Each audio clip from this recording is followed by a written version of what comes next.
नमस्कार, स्वागत है आपका। मैं हूं आपके साथ सपना दीपक मदेशिया। बुलेटिन का आगाज करेंगे। दिल्ली में 26 जनवरी गणतंत्र दिवस की तैयारियां जोरों शोरों से चल रही हैं। रंगमंच शाला में 26 जनवरी की परेड को लेकर अलग अलग झांकियां तैयार की जा रही हैं। इसी कड़ी में ministry of information and broadcasting ने भी अपनी WAVES झांकी को तैयार किया है, जिसमें भारत गाथा, श्रुति, कृति और दृष्टि को दर्शाया गया है। 3 पार्ट में तैयार ये झांकी हमें गुरु शिष्य की कहानियों से लेकर विकास के बदलाव को दिखाती है।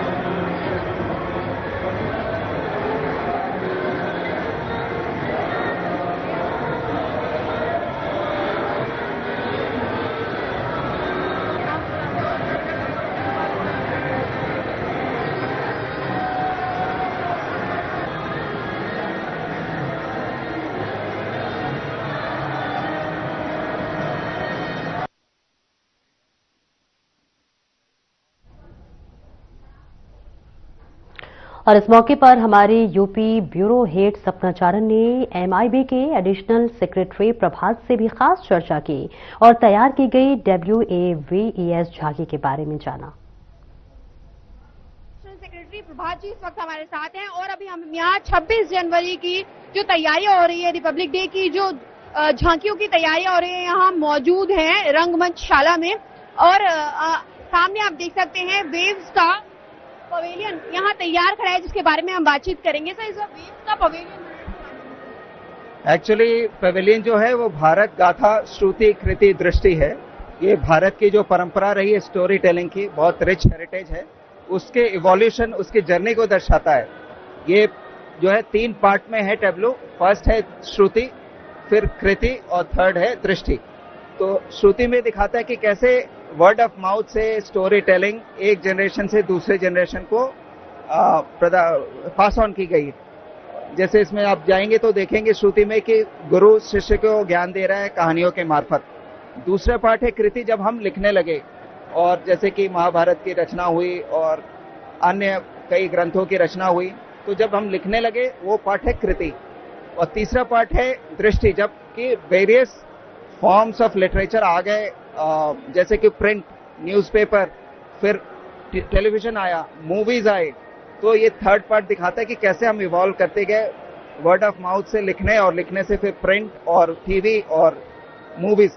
और लास्ट में जो आप देख रहे हैं वेव्स, ये वेव्स में हमारे यहाँ जितने मीडिया के मॉडर्न फॉर्म्स हैं सबके लिए एक समिट, वर्ल्ड समिट हमने कही थी लास्ट ईयर, जो कि पूरी तरह हमारे प्रधानमंत्री जी के मार्गदर्शन में आयोजित की गई थी। First of a kind in the world. इसमें हमने न केवल मूवीज बल्कि ऑल मॉडर्न मीडिया के जो हैं फॉर्म्स उसमें यूज किए। गेमिंग, AVGC, AR, XR, सभी के ऊपर ये बहुत बड़ा समिट, वर्ल्ड समिट हुआ था बॉम्बे में। तो हम ये हाईलाइट कर रहे हैं हम कहाँ से कहाँ पहुँच गए। Story telling word of mouth से लेके हम अब ऐसी जगह आ गए जहाँ हम ऑरेंज इकोनॉमी को बढ़ावा दे रहे हैं और वर्ल्ड का कंटेंट हब बनने की कोशिश में। Thank you. एक सवाल आपसे, ये जो पवेलियन होता है इसमें बहुत ही लिमिटेड होता है आपके पास कंटेंट, तो आपने पूरा कंटेंट इसमें डालने के लिए क्या कुछ मेहनत करी, इसके बारे में अगर? इसकी बहुत लंबी प्रक्रिया होती है। पहले तो आपको अपना प्रपोजल सबमिट करना पड़ता है और एक स्पेशल कमेटी है जो उसमें निर्णय लेती है कि कोई पवेलियन रहेगा कि नहीं रहेगा। तो हमारी मंत्रालय की टीम ने बहुत मेहनत करके ये कंसेप्ट निकाला, उसको प्लान किया, फिर आर्ट डायरेक्टर को लगा के हमने ये पूरा प्रेजेंटेशंस में कई राउंड, फिर फाइनली जाके स्टेज पे पहुंचे। तो ये प्रक्रिया करीब 3-4 महीने चली और तब ये स्टेज आया। तो आपको क्या लगता है कि पब्लिक के सामने 26 जनवरी जो कि गणतंत्र दिवस हमारे लिए बहुत ही महत्वपूर्ण है, तो ये टॉपिक कितना मतलब कारगर रहेगा, ये दिखाना लोगों के मन में किसके बारे में क्या छाप जाए? आज की जो यंग जनरेशन है और जो बाकी भी हैं, सभी आज मीडिया से जुड़े हुए हैं 24/7, चाहे वो मोबाइल पे हो, चाहे टेलीविजन पे हो, चाहे प्रिंट से। तो ये सबको टच करता है, सबकी जिंदगी को टच करता है। ये एक ऐसा सब्जेक्ट है, इसलिए सभी का इन्वॉल्वमेंट रहेगा, ऐसे हमारी आशा है। Thank you. Thank you so much हमारे साथ बातचीत करने के लिए।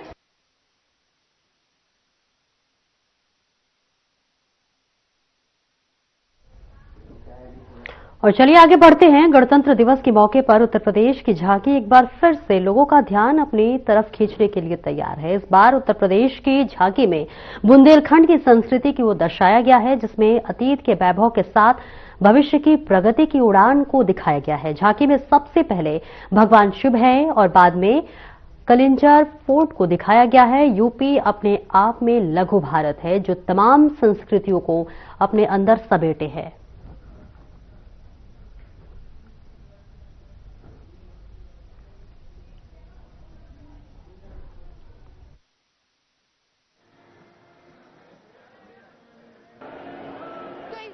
झांकी बहुत ही खास है, आप देख सकते हैं।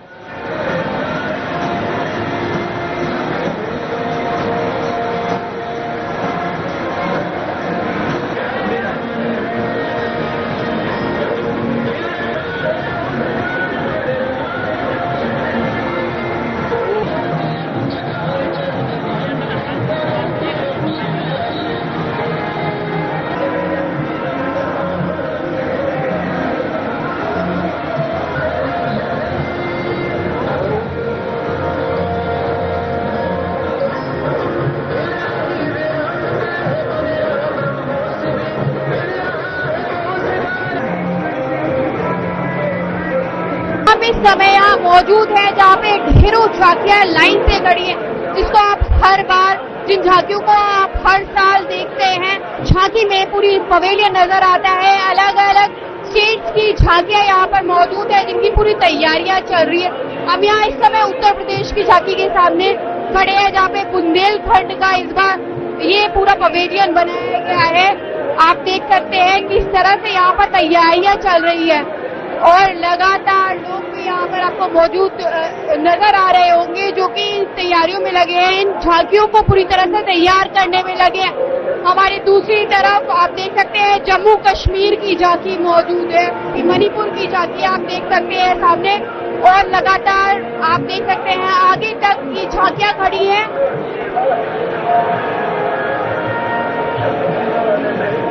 ये झांकियां आप देख रहे हैं पूरी तैयारियां हो चुकी है और हम यहाँ मौजूद हैं इस ऐतिहासिक झांकियों को देखने के लिए।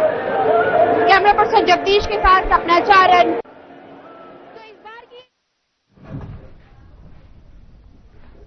और इस मौके पर हमारे यूपी ब्यूरो हेड सपना चारण ने उत्तर प्रदेश सूचना विभाग के एडिशनल डायरेक्टर अरविंद कुमार मिश्रा से खास बातचीत की। उन्होंने यूपी की झांकी की खासियत के बारे में जानकारी दी। क्या कुछ कहा, आइए सुनवाते हैं। और हमारे साथ इस समय उत्तर प्रदेश सूचना विभाग के अधिकारी अरविंद जी मौजूद हैं, जो इस पवेलियन के बारे में बात करेंगे और इन्होंने पूरी तैयारियां की है पवेलियन को लेकर। मैं बताना चाहूंगा ये उत्तर प्रदेश की झांकी है और ये कलिंजर फोर्ट की अनुकृति है, एक तरह से कहिए, उसके आधार पर हमने इस झांकी को बनाया है, जो स्थानीय बुंदेलखंड की संस्कृति को समन्वित करते हुए और अतीत के वैभव के साथ जो हमारी भविष्य की प्रगति की उड़ान है उसको भी दर्शा रहा है। अग्रभाग में हमने लॉर्ड शिवा को लगा रखा है, जो भगवान शिव समन्वय के प्रतीक है, जो तमाम सारे विरोधाभास को अपने अंदर समिति करते हैं और एक तरह से अनेकता में एकता के भाव को दर्शाते हुए हैं। पीछे हमारी दिखा रही है कि जो एक कलिंजर फोर्ट के अनुकृति है उसको दिखाया गया, जो मध्य भारत के द्वार पे यूपी के बुंदेलखंड क्षेत्र में एक महत्वपूर्ण स्ट्रेटेजिक पॉइंट रहा है। अतीत में भी इसका बहुत बड़ा गौरव रहा है, उसको ये दर्शाने की कोशिश कर रहे हैं हम लोग। यहाँ पे बुंदेलखंड की स्थानीय संस्कृति को, क्योंकि यूपी अपने आप में लघु भारत है और तमाम सारी स्थानीय संस्कृतियों और क्षेत्रीय संस्कृतियों को अपने अंदर समन्वित करता है, इस रूप में हमने बुंदेलखंड की संस्कृति को यहाँ पे लोकल नृत्य को दर्शाते हुए कलाकार हैं। आप देख पा रहे हैं ऊपर जो ओडीओपी के माध्यम से वहाँ की स्थानीय ग्रामीण और हाट की परंपरा है उसको भी दिखाने की कोशिश की है। साथ ही जो इसके पृष्ठभाग में हमने किले के पृष्ठभाग में दिखाया है स्क्रीन के माध्यम से, हमारी ब्रह्मोस मिसाइल की अनुकृति है और साथ में एलईडी स्क्रीन के माध्यम से हम दिखाने की कोशिश की है कि उत्तर प्रदेश में आज लगातार एक्सप्रेस वे बन रहा है, लगातार रैपिड रेल का विकास हो रहा है, तमाम सारे एयरपोर्ट और अंतर्राष्ट्रीय एयरपोर्ट बनाए जा रहे हैं, जो यहाँ के इंफ्रास्ट्रक्चर को एक नया स्वरूप दे रहे हैं और यूपी सही मामलों में भारत का ग्रोथ इंजन बन के सामने आया है। तो ये अतीत के वैभव के साथ प्रगति की उड़ान को साथ साथ दर्शाता है। इस रूप में झांकी बड़े समन्वित स्वरूप में एक तरह से लघु भारत का स्वरूप प्रस्तुत करती है। बहुत बहुत धन्यवाद। उत्तर प्रदेश की झांकी हर बार आकर्षण का केंद्र केंद्र बना रहता है। इस बार ऐसा क्या खास है जो इस बार भी ये झांकी आकर्षण का केंद्र बनेगी? जो उत्तर प्रदेश की विशेषता, मैंने कहा कि उत्तर प्रदेश अपने आप में लघु भारत है और वो तमाम सारी क्षेत्रीय सांस्कृतिक विशेषताओं को अपने अंदर समेटता है और जो हमारी सांस्कृतिक जो विशिष्टता है, अनेकता में एकता, उसका सही मामलों में प्रतिनिधि उत्तर प्रदेश है और वो लघु भारत है, इसी रूप में उसको माना जाता है। तो ये अपनी इस स्वरूप को दर्शाने की कोशिश कर रहा है जिसमें हमारा अतीत का वैभव भी है और जो हमारे भविष्य की जो प्रगति है, जो हमारे सपने हैं 2047 तक भारत को विकसित बनाने में, उस रूप में यूपी जो ग्रोथ इंजन के रूप में अपने आप को स्थापित कर रहा है, उसका स्पष्ट प्रमाण यहाँ देखने को मिलेगा आपको। Thank you. हमारे साथ जुड़ने के लिए धन्यवाद। और आगे बढ़ेंगे। दिल्ली में हमारे चैनल हेड ब्रजमोहन सिंह रघुवंशी ने एफसीसी के प्रेसिडेंट डॉक्टर वाइल अवाद से खास बातचीत की। सुनिए उन्होंने क्या कुछ कहा। रघुवंशी, और जैसा आप देख सकते हैं मेरे साथ एक सज्जन खड़े हैं। मैं इस समय फॉरेन कॉरेस्पॉन्डेंट क्लब में हूं और यहाँ के प्रेसिडेंट हमारे साथ में हैं और हम उनसे बातचीत करेंगे। विषय बहुत खास है और इसलिए आज हम उनके साथ हैं। सर, आपका स्वागत है हमारे प्रोग्राम में। और जैसा कि आज एक प्रेस कॉन्फ्रेंस हुई और आपने बताया तमाम there may be if it's okay I can speak in English. Yeah. So you're saying that there will be a major event tomorrow. So please tell me in brief what would be the event and what is going to be very happening and what was the reason behind the press conference over here? So see, this is our practice we do here on conversation with the FCC. FCC represent the foreign correspondent and the Indian correspondent, the corporate members, and also we have diplomat in this. So we have a frequent event with different diplomat. We have, like, for example, we call ambassadors, dignitaries to come and speak on the bilateral issue. Today we had the Egyptian ambassador, and Egypt and India have a very strong bond relation to all this civilization, and they have been very strongly bond.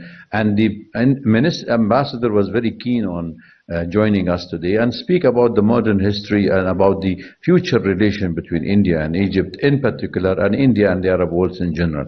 And I think this is going to be a frequently, you will have more of diplomatic head of missions are coming to the club. This is one of the events. The tomorrow event is also going to be very important for us because tomorrow we will be hosting the Bangladeshis ministers, human rights activists. Then we have the former prime minister or the sitting prime minister, because she didn't resign. Sheikh Hasina will send us an audio recording on the event. And I hope that they will present their point of view, because we also extended the invitation to the High Commissioner of Bangladesh. So we are balanced. We are with the freedom of expression. We are with the freedom of speech. We also wanted to hear both sides. So let us hear both sides, because Bangladesh, at the end of the day, it's one of the major story, not only for India and the SAARC region, but for the rest of the world, because it was democracy, then the democracy is at risk, and now we wanted to know what led to this crisis and how can we solve this problem, if there is a solution for the future of stability in Bangladesh. Thank you, sir. Thank you for telling us, and definitely we'll be covering the major events of your club, because I think so the nation of our country people should not be only aware about the domestic engagements and the events, definitely about the international affairs, because now India is leading into the leadership of Honorable Prime Minister Mr. Narendra Modi. So we should also watch, and our viewers should also listen and see what is happening throughout the world. Thank you so much for talking to us. All to us anytime, most welcome. This is the platform where India emerging as a superpower, regional power, a superpower. India was using it so far all over the world, and with the Prime Minister since 2014 have established very strongly India presence all over the world, and that's what makes Indian proud. And I think if we understand the Indian foreign policy, this also will give a glimpse of what foreigners think of India. Thank you very much, sir. So this was the very important guest with us, and definitely we'll be getting with more major events from here. With video journalist Ravish Kumar, I am Brajmohan Singh Raghuvanshi from FCC New Delhi. और एक break के लिए रुकेंगे, जल्द लौटते हैं।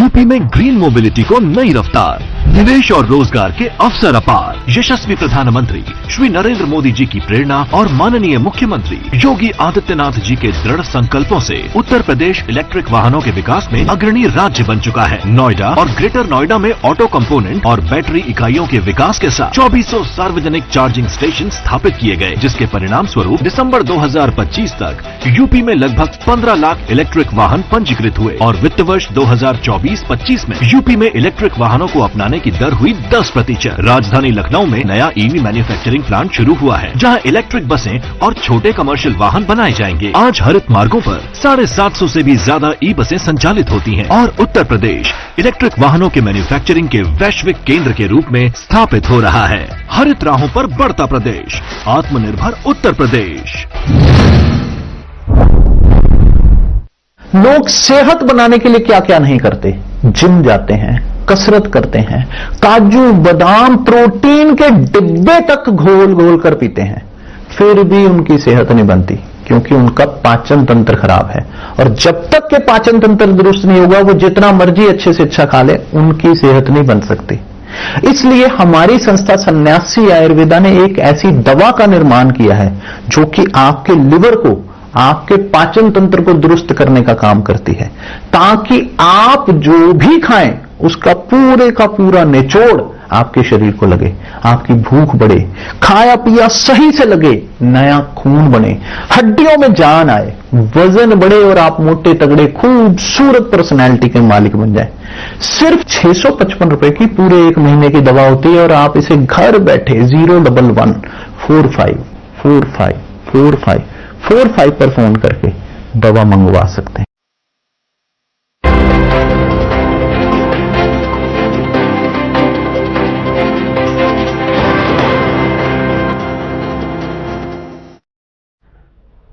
और break के बाद एक बार फिर से स्वागत है आपका। खबरों में आगे बढ़ेंगे। दिल्ली में हमारे चैनल हेड ब्रजमोहन सिंह रघुवंशी ने इजिप्ट के राजदूत कामेल जैद गलाल से खास बातचीत की। क्या कुछ कहा, ये सुनवाते हैं आपको।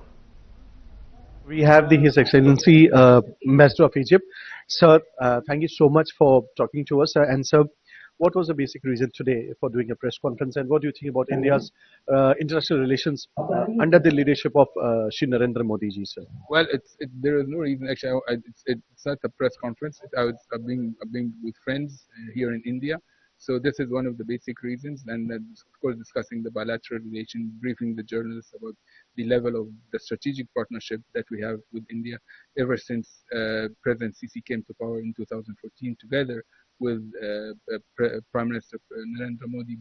Both were elected in 2014 with an ambitious agenda for their countries, and then they had this synergy which culminated into the signature of the strategic partnership agreement in 2023. So, as an Indian, normally the people are aware of most of West countries, especially.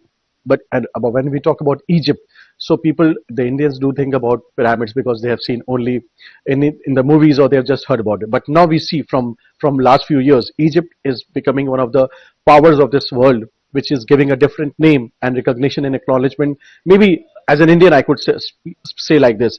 What do you say? Why is this the Egypt is giving a bigger name now throughout the world, and especially and for India? In what way the Indian should feel that Egypt is also a country which is going to be a bigger friend like other Western countries? Well, India-Egypt friendship has always been there. You know that the relationship between the two countries go back 4,552 years ago.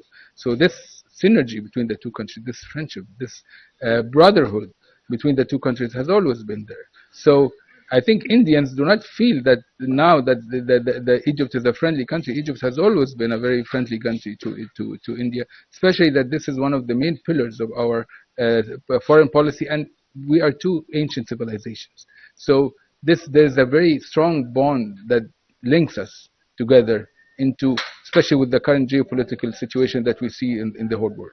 Sir, one last question because your time is too precious, and this is for our viewers. We are going to celebrate 26 January, and the European President is coming as a chief guest. So what would a message you would like to give to our people and our nation? Well, I congratulate India and the Indian people and the Indian leadership on that occasion. It is always a very precious day for India and also for Egypt, because Indian liberation was always important to Egypt, especially that we have fought together for our independence, shoulder to shoulder. So congratulations to India, congratulations to the Indian people and to the Indian leadership. Thank you very much, sir, for talking to us. Uttar Pradesh के मुख्यमंत्री योगी आदित्यनाथ ने नेताजी सुभाष चंद्र बोस की जयंती पर उन्हें अपनी श्रद्धांजलि देते हुए कहा कि नेताजी ने आजाद हिंद फौज की स्थापना कर आजादी के आंदोलन को नई दिशा दी। योगी आदित्यनाथ ने यहां एक समारोह में नेताजी की प्रतिमा पर पुष्पांजलि अर्पित कर उन्हें अपनी श्रद्धांजलि अर्पित की और उपस्थित लोगों को संबोधित किया। भारत माता के महान सपूत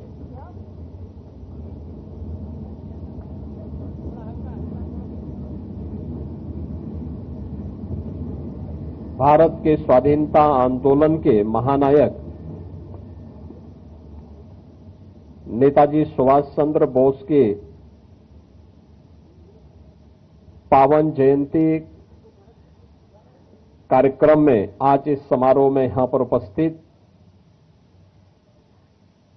उत्तर प्रदेश सरकार में मंत्रिमंडल के मेरे वरिष्ठ सहयोगी उप मुख्यमंत्री श्री ब्रजेश पाठक जी,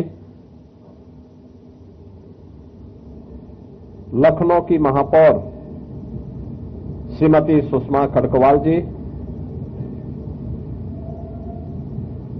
इस कार्यक्रम के संयोजक विधान परिषद सदस्य श्री अवनीश कुमार सिंह जी, विधान परिषद सदस्य पूर्व मंत्री डॉक्टर महेंद्र सिंह जी, विधान परिषद सदस्य श्री अंगद सिंह जी, पवन सिंह चौहान जी, विधायक डॉक्टर नीरज वोरा जी, माननीय विधायक श्री अम्बरीश कुमार जी, भारतीय जनता पार्टी महानगर के अध्यक्ष श्री आनंद द्विवेदी जी, कमांडर गौरव शुक्ला जी, आज के इस कार्यक्रम में उपस्थित विभिन्न सामाजिक सांस्कृतिक संगठनों के सभी पदाधिकारीगण, उपस्थित बहनों और भाइयों, आज भारत माता के महान सपूत भारत की स्वाधीनता आंदोलन के महानायक नेताजी सुभाष चंद्र बोस की पावन जयंती है। मैं इस अवसर पर उत्तर प्रदेश की सरकार और उत्तर प्रदेश की जनता जनार्दन की ओर से नेताजी के श्री चरणों में नमन करते हुए देश के प्रति उनकी सेवाओं के लिए, उनके योगदान के लिए अपनी कृतज्ञता भी ज्ञापित करता हूं। बहनों और भाइयों, नेताजी सुभाष चंद्र बोस भारत की आजादी का एक ऐसा नाम है जिस नाम के माध्यम से उनके विराट व्यक्तित्व और कृतित्व हर एक भारतीय के सामने अपने आप आता हुआ दिखाई देता है। हर भारतीय इस बात के प्रति जब भी हम नेताजी सुभाष चंद्र बोस का नाम लेते हैं, हर भारतीय के मन में श्रद्धा और सम्मान के साथ ही ओज, तेज और किसी भी विपरीत से विपरीत परिस्थिति में भी देशद्रोही और देश विरोधी तत्वों के सामने न झुकने का एक दृढ़ संकल्प हम सबको दिखाई देता है। नेताजी सुभाष चंद्र बोस 1897 में कटक में जन्म होता है। एक प्रतिष्ठित अधिवक्ता परिवार में जन्म लेने और बचपन में ही उन्हें ब्रिटेन में उच्च अध्ययन के लिए भेज दिया जाता है। आईसीएस की परीक्षा में सर्वोच्च स्थान प्राप्त होने के बाद भी उन्होंने अंग्रेजों की चाकरी करने से इनकार किया था और भारत के स्वाधीनता आंदोलन में कूद पड़े थे। भारत का स्वाधीनता आंदोलन यह वह कालखंड है जब गांधी जी के नेतृत्व में पूरा देश इस आंदोलन को एक नई दिशा देने की ओर अग्रसर था। उन स्थितियों में भारत के क्रांतिकारियों के सिरमौर के रूप में नेताजी सुभाष चंद्र बोस ने इस आजादी की लड़ाई को एक नई दिशा दी थी।